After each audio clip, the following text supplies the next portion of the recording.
Como devemos descrever o fim da CPMI dos atos do dia 8 de janeiro? Começa com você, Débora. Vamos para Brasília agora. Vamos lá, Débora.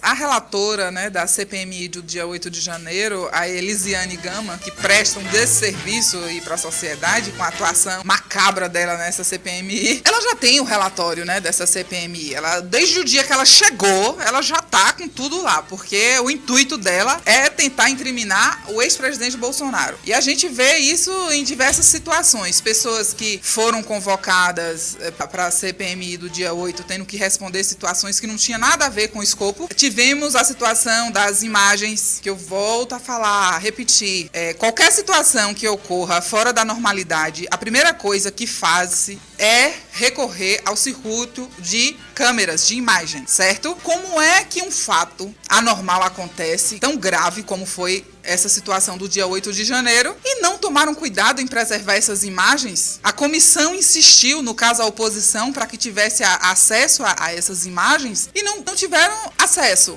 Depois, o ministro da Justiça, Flávio Dino, disse que só seria entregue caso houvesse um pedido, uma manifestação do judiciário. Essa manifestação foi feita através do ministro Alexandre de Moraes. Quando entregou apenas de algumas imagens, de algumas câmeras. E aí fica nessa. Tem também o comandante, então, da Força Nacional, que era para ter sido convocado, o presidente da comissão, né, o Arthur Oliveira Maia, que também defendia que ele fosse chamado, o delegado Ramagem, que é da oposição também, para explicar o porquê que o efetivo da tropa não estava à disposição, porque já foi comprovado que o efetivo no dia 8 estava reduzido. E isso tem que ser esclarecido quem estava à frente dessa operação toda, ou seja, da gestão. Mas não, foram atrás do ex-ministro da Justiça, e depois que ele saiu do governo Bolsonaro como ministro da Justiça, o Anderson Torres, ele foi integrar o governo do DF, ele era agora secretário de Segurança, ele estava de férias com a família nos Estados Unidos, enfim, foi preso e toda essa situação. Então, assim, pessoas que deveriam ser convocadas, interpeladas, G. Dias está solto. E que foi visto entregando aguinha para manifestantes. O fotógrafo da Reuters, tirando foto, mandando as pessoas posar direito, mostrando as fotos. Por que tudo isso passa despercebido? Aliás, vou retificar, não está passando despercebido e boa parte da população está acompanhou todo esse circo todo e estamos de olho em tudo. Perfeito. Eu vou até, como você trouxe alguns destaques, eu olhei para esse final da CPI, que ainda não terminou, viu, gente, ainda é assunto. Né, vai ter agora as férias, depois vem a apresentação, né, daquilo, tanto da oposição como da situação. Mas a gente teve como destaque do final dessa CPMI, esse foi um dos destaques para quem está acompanhando o nosso Jornal do Meio-Dia, que é comandado aí por Arthur Maia, que vai ser jogada agora as investigações para a Polícia Federal. Não seria a gente estar falando do sujo, do mal lavado? Porque para mim, Nerisvaldo, para mim, direita e esquerda aí na CPI ficou tudo igual. Entraram num acordo no final para encerrar a CPMI, porque foi um acordo da direita e da esquerda, cá pra gente, né? Olha, chama Rui Costa, chama não, dá um jeito para não chamar não. Que no caso foi na CPI do MST, isso, a questão do Rui Costa. Teve agora, para quem está acompanhando o nosso Jornal do Meio-Dia, deixa eu trazer aqui o destaque de quem foi, a gente teve aqui, eu acabei não anotando, rapaz, quem está no comando é Arthur Maia, mas sim, tinha uma pessoa que era para ser chamada agora, que era do governo Bolsonaro e não foi chamado, e esse foi o início do acordo para se terminar a CPMI.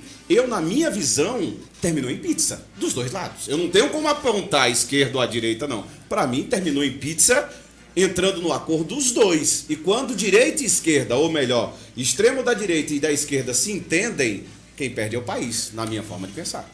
Veja só.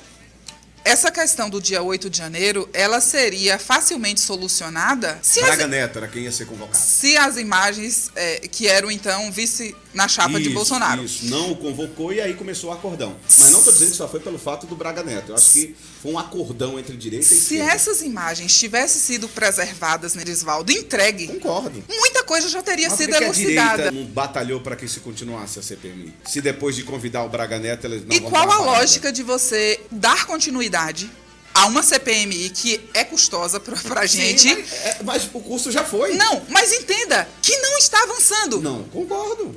Como é que eu vou... Pizza. Entenda, como é que eu vou dar continuidade a um processo investigativo onde não estão tendo acesso o que era, meu Deus, essencial para se solucionar o problema. Porque as imagens, elas estavam lá. Resumindo, a CPI foi um carnaval, tá, gente? Aquilo que a gente comentou aqui antes, há alguns meses atrás, era palanque para cada um se apresentar, se aparecer, para mídia, o jornal da mídia ter assunto, para quando um discutir na cara do outro, o outro botar o dedo, você é bandido, você não é, você fala alto, você fala baixo. E quem mais fatura com isso é a mídia, porque veja essa situação do Mauro Cid. O Cid vai delatar Bolsonaro preso. Teve até um meme de jornalista lá da Globo que passou a madrugada esperando para dar o furo de reportagem. Aí depois vem o advogado do Cid. Não, em nenhum momento ele falou isso. Então fica nisso. Enquanto isso, o Brasil ele vem passando por situações difíceis e passa despercebido pelo olhar de boa parte da sociedade. Mas essa CPI, ela foi uma ideia de quem? Da esquerda ou da direita? Sim, claro, da direita. Com o intuito de quê? Desvendar. Até porque os bolsonaristas... O intuito era de desvendar, não era de fazer o circo como estava acontecendo também. Desvendar e trazer luz à verdade, mas que na verdade boa parte já veio a público, porque a gente está mais que claro que o governo Lula facilitou a entrada dos manifestantes. Isso está mais que claro, né? Pois não, professor, seu sorriso aí, Calor. É isso, Nerisvaldo, querida Débora, e os nossos ouvintes e quem está nos acompanhando aí pelas plataformas digitais, certo? É isso, o Supremo Tribunal Federal, a título de informação, já condenou em média 10 pessoas, correto, pelos atos golpistas de 8 de janeiro, com penas conforme o grau de envolvimento com a tentativa golpista. Ou seja, talvez do ponto de vista institucional mesmo, de responsabilizar, a gente não chegue a um culpado, mas pelo menos o Estado brasileiro, por meio da justiça, tem aí de uma certa forma fazendo o seu papel, que é sentenciar esses golpistas para que eles aprendam que não pode depredar patrimônio público e não podem atentar contra o Estado democrático de direito. Pelo menos isso eu vejo como positivo aí. Que não tem nada a ver com a CPMI. Que não tem nada a ver. Então, isso aí explicar. A Polícia Federal está de um lado, a CPMI é do outro. Isso aí é apenas resultado do 8 de janeiro, que é a ação da polícia junto com o Supremo Tribunal Federal, de acordo com o que aconteceu. Como eu disse, a gente não tem uma elucidação que a gente gostaria, como você deve até debater, do ponto de vista institucional, que realmente tudo indica que houve um grande acordo entre a esquerda e a direita, entre o governo e a oposição nesse sentido. Até os dias 17, os dias 18 aí de outubro, tudo indica que vai ser feito um relatório final pela relatora que Débora já acabou de citar, do PSD, certo? A gente precisa aguardar esse relatório final, o qual vai ser apresentado no Senado, na Câmara, para ser votado ou não. Vai ser feita observações diante desse relatório final, o qual, a partir do relatório final, é aberto inquéritos. No caso que diz respeito à delação do Mauro Cid, onde ele coloca que o ex-presidente Bolsonaro consultou militares sobre um plano de golpe, é o que é a grande interrogação. Qual é o nível de envolvimento do ex-presidente com os atos golpistas que aconteceram no dia 8 de janeiro? Agora, é claro que essa delação ele precisa apresentar provas, a gente precisa ser justo, embora a direita nunca foi justo do ponto de vista das delações lá atrás, nos processos envolvendo o ex-presidente Lula ou qualquer companheiro qual denunciava naquele momento, ninguém pedia provas diante das delações, mas agora, para ser justo, a gente também precisa cobrar provas aí do Mauro Cid, que era o ajudante direto do ex-presidente Bolsonaro, quando ele coloca que o ex-presidente Bolsonaro consultou os militares para um possível golpe, o que a gente já até discutiu aqui nessa mesa, que o 8 de janeiro para mim foi uma tentativa de golpe, porque o golpe ele não se configura apenas com a população armada, mas a tentativa